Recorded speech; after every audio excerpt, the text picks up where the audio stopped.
So good day everyone. So today I will discuss on how to configure the Windows Server 2008. So first, after you install the Windows Server 2008, you have to provide your administrator password. So for this time, I will provide a password. Confirm. And next.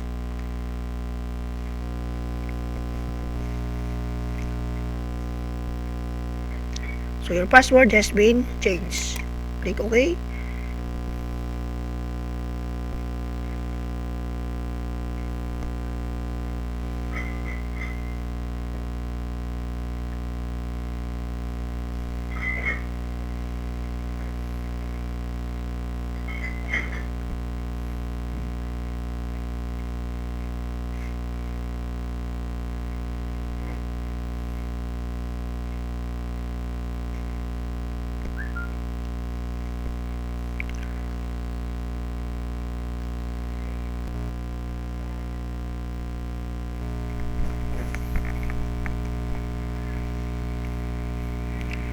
So we will wait the initial configuration for this Windows Server. You will wait to launch. Okay.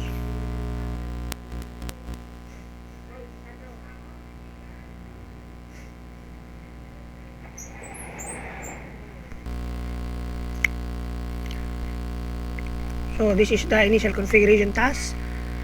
It will be launched after you install a Windows Server 2008. Okay. So we have to set the time zone. Configure networking, provide computer name and domain, enable automatic updating and feedback, download and install updates, and we have to add roles, add features, enable desktop remote, and configure Windows firewall. Suppose we have to set the time zone. Okay. Time now is 3:11.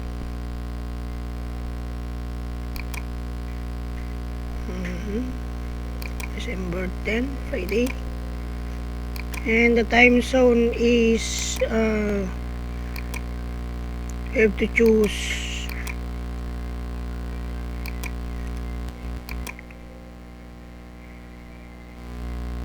0608.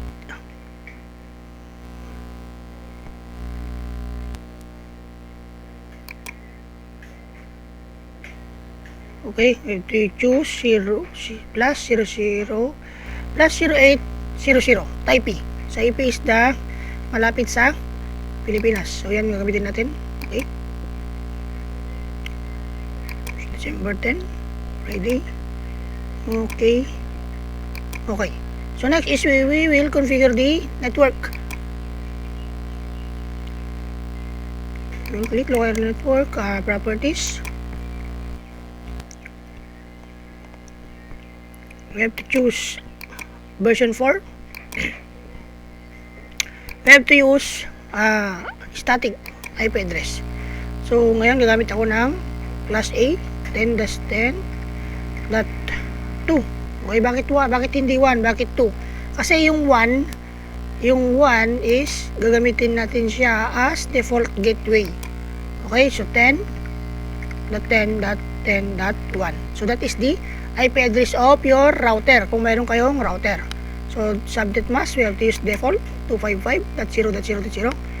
And in this part, use the following DNS server address. So gagamitin natin ang preferred DNS server is yung IP address ni ating server. So 10.10.2. Okay, then click OK and close. And close.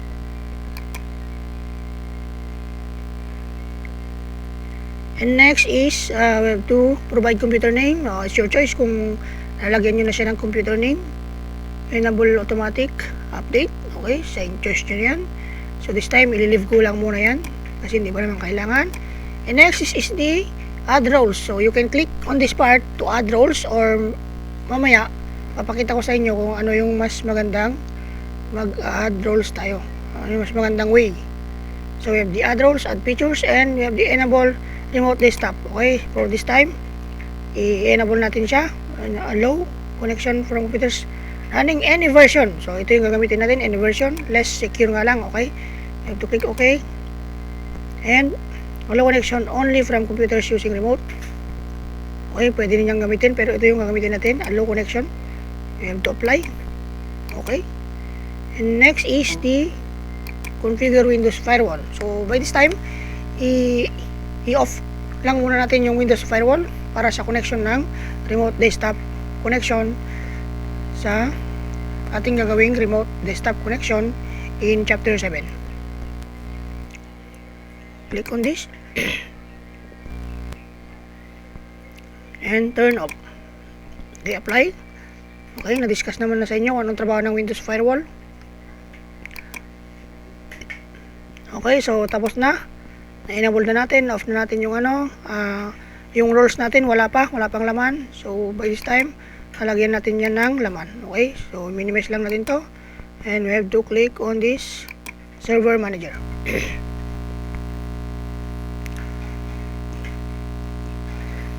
Okay, server manager, meron tayong roles, features, diagnostic, configuration, and storage.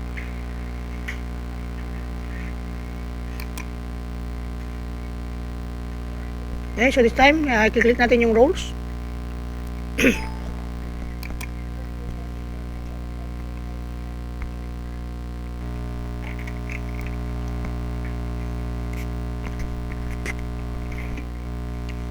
Okay, collecting data. So pwede tayong mag-add roles dito, pero yung gagamitin ko is DC Promo, so which is another way in installing ADDS and DNS. Okay, so I will type a DC Promo.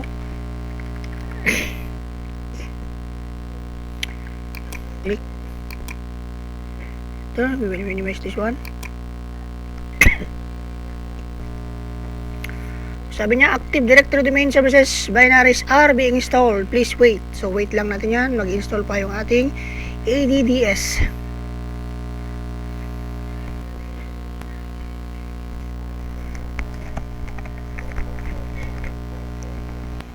So sabi niya, welcome to the Active Directory Domain Services Installation Wizard. Okay, so i-click lang natin to, use advanced mode installation, and we have to click next, and we have to create a new domain in a forest. We have to next, we have to create a new name of the domain. So for example, meron tayong example dito, pero ang gagamitin ko siya is www.jerwin.com or .net, and any anong gusto nyo gamitin dyan. Next. Okay, checking whether the new forest name is already in use.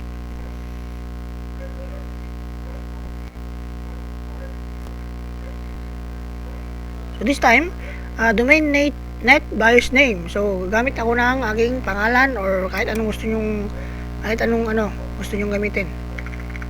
Kahit muna ako ng Jerwin. Jerwin server. Okay, next. Jerwin server 1. Next, verifying net BIOS name.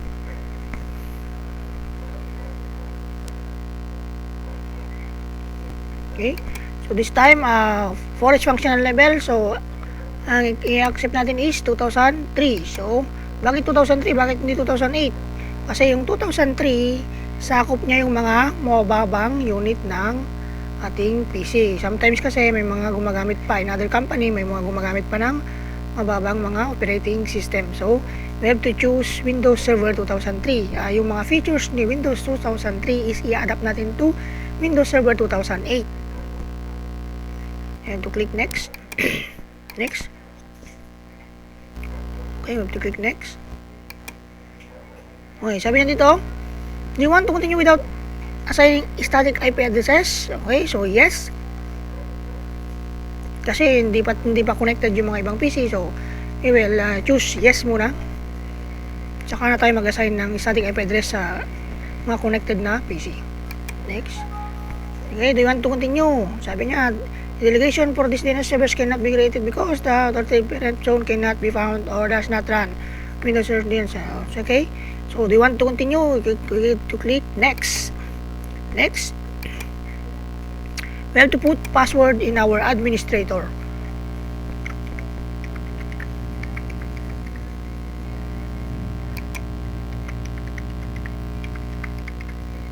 Next. Next.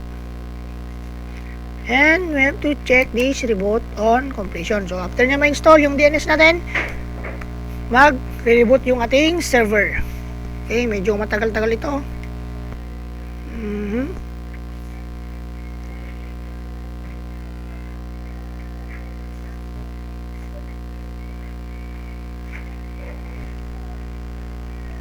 Okay, our server, installing a group policy management console. So kailangan antayin lang natin yan at medyo matagal yan. Okay, install niya ng mga wait lang natin, mga ilang minuto ba.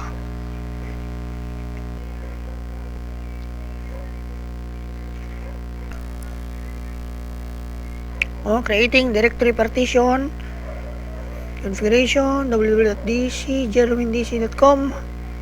Okay, objects remaining.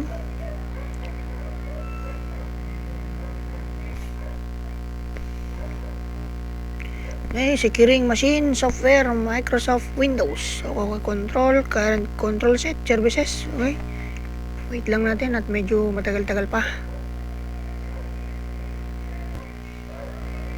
Configuring the DNS server service on this computer. Okay, nagre-reboot na yung ating server. Stopping services. Nagre-reboot na siya. Shutting down.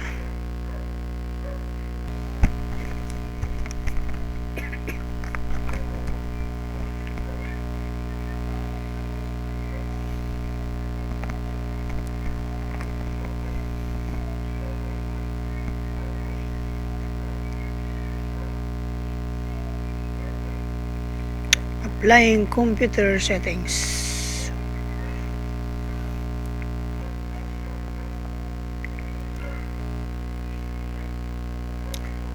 Okay, before we log in, we have to press Ctrl Alt Delete to log on.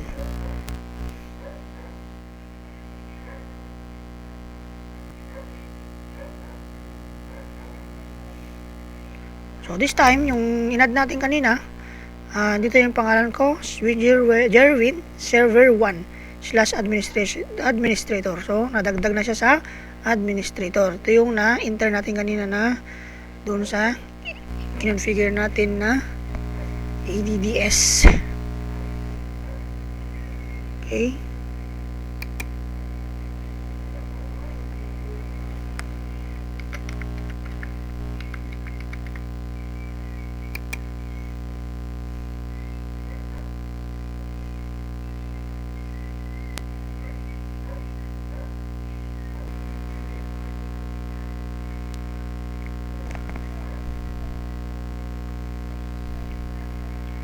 So next step is mag-add tayo ng roles sa ating server manager. So we have to click on this part.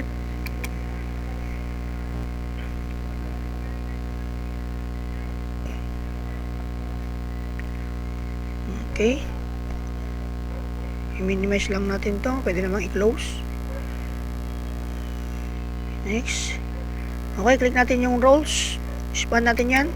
So, sa server manager, meron tayong roles, features, diagnostic, configuration, storage. So, this time, i-click lang natin yung roles. Okay, collecting data. Dito sa roles, meron tayong add roles, saka meron tayong remove roles. So, kung gusto mo mag-add, click mo lang yung add. Kung gusto mo mag-remove, click mo yung remove roles. So, this time, wait natin yung kinokollect niyang data.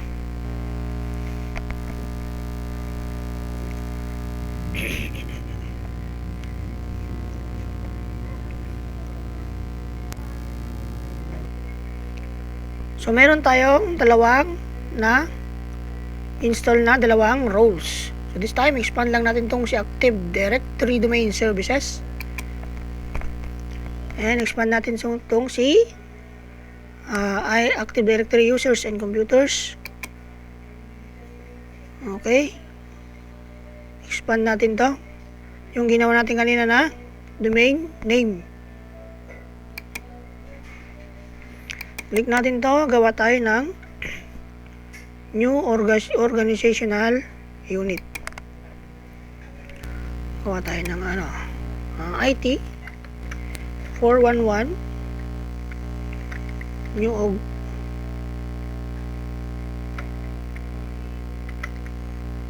unit.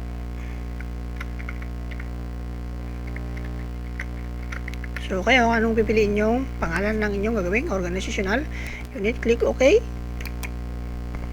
So, on this part, gagawa tayo ng group. Okay, we have to create the group.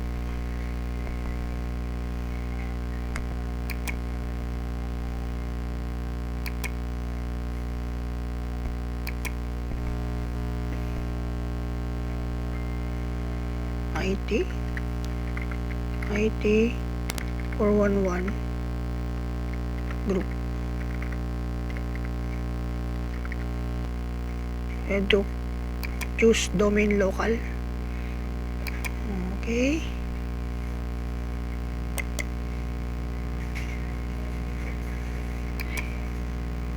So, sa loob nito, gagawa tayo ng dalawang user o tatlong user para magko-connect sa ating server. And to click new user. Okay, user 1. Okay, PC1.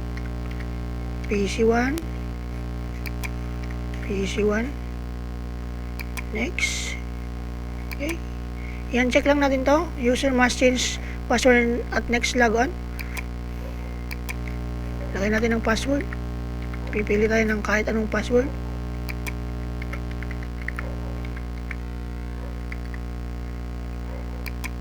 Next. Finish. Okay. Create pa tayo ng dalawang user.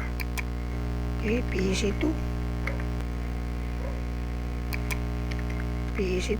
Next.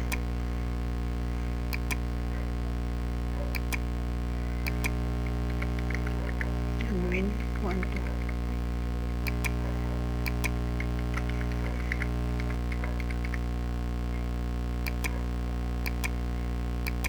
Finish. Okay, isa pang user.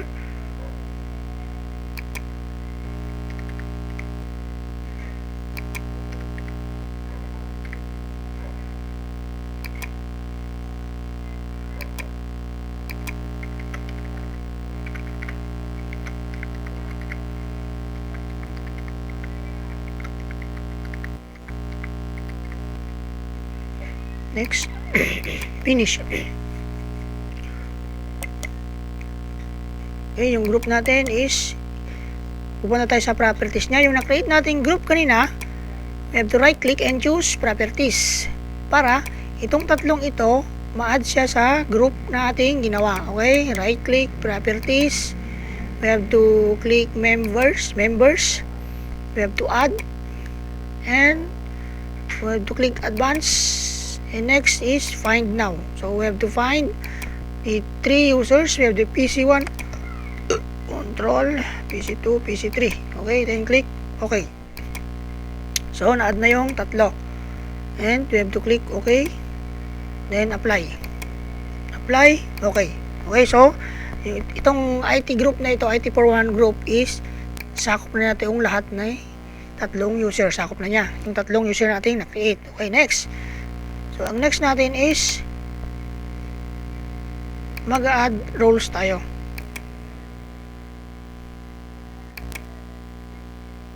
Okay. Add roles. So, dalawang roles yung natin, yung na-add natin. So, meron tayong 16 na hindi pa na-install. So, this time, mag-add tayo ng 4. Next. Okay, we have to choose, ito yung dalawang na, natin, na-add natin by DC promo. We have the Active Directory Domain Services and DNS Server. So this time, we'll choose DHCP and File Services sa ating files, para sa ating files. Network Policy, Access Services, and we have this Print Services. Okay. So, apat lang muna. Okay, meron tayong Active Directory Certificate Services. We have the Active Directory Federation Services. Okay, ito yung 16. So, apat lang muna dadagdag natin. Apat, DHCP muna, and File Services, Network Policy. Ito yung File Services para sa ating file. Pag nag-share tayo ng files para ma-access ni client at saka ni server. And so as the Network Policy, magkakaroon tayo ng remote desktop, and so as the print services, printing documents. Okay, next, we have to click next. Okay, so ang inuna niya is Network Policy and Access Services. Ito yung i-configure natin. We have to click next. We have to check Network Policy, routing, and remote access. Okay, and next. And punta tayo sa DHCP server. So we have to configure this network connection hanggang sa dulo. Okay, next. We have to next. We have the ito yung IP address natin kanina na configure natin on the first part of this discussion. So we have to click next. We have to validate this IP address kung valid nga siya. Okay, validate. Okay, kung hindi siya valid, mag-invalid naman ito ang papakita na not valid. So this time, nag-check siya ng green and sabi niya valid. Okay, so next. We have to click next. Okay, WINS is not required for application of this web. WINS is required for the application of this web. So, click lang natin itong WINS is not required. So, ngayon, nag-ano siya ng DHCP scope. So, gagamit tayo ng scope. Okay, we have the IT411 IP scope. So, mag-start tayo ng 10.10.10.1 and mag-end tayo ng 10.10.10.20. Okay, 20 lang muna siguro. Okay, yung default path natin is 255.0.0.0 since gagamit tayo ng class A.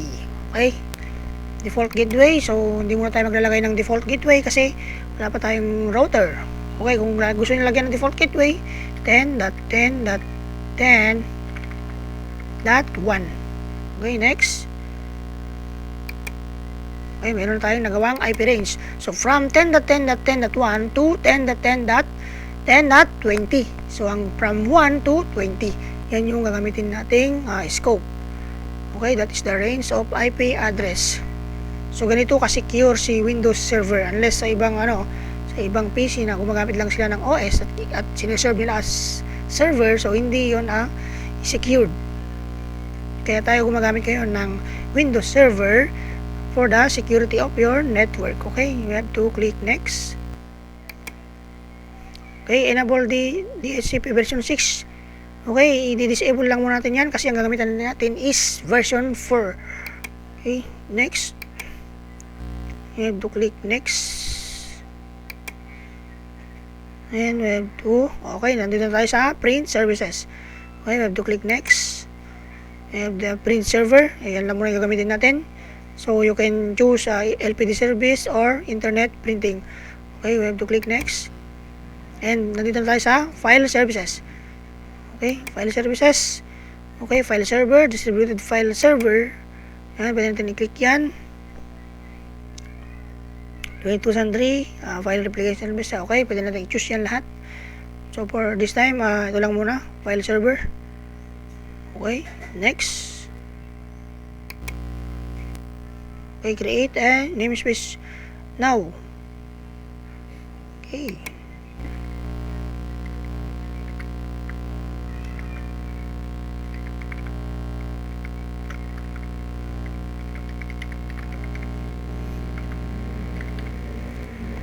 Okay, next. Okay, next. Okay, so tapos na tayo nakapag-configure ng network policy and access, DHCP, okay, print services, file services. Okay, we have to install it now. Install natin yung 4. So, click install. So, okay, initializing installation. So, medyo matagal-tagal din to.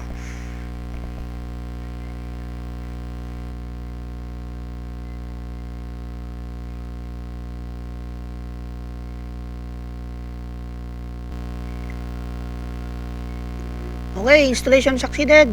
Installation succeeded. We have to close.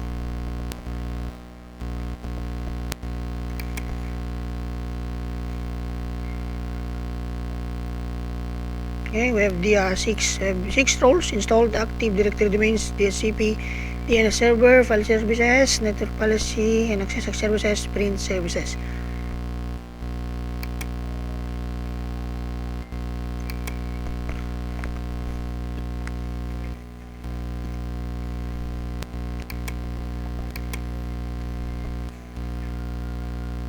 So yun, network policy, we have the routing and remote access.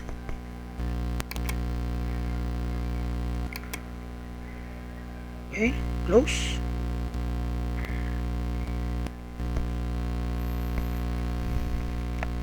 So we have successfully installed 6 roles out of 16 installed. Okay, so to close this one.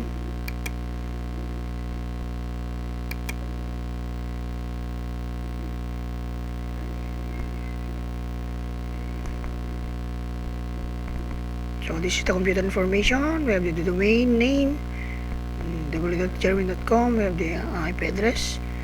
Okay, that 2 enabled, and product ID. Okay, so that's all for today. We just installed 6 roles and out of 16 installed. Okay, so that is server configuration. So next time we will implement the server. So we will be having a remote desktop connection, file services and print services. Okay, thank you.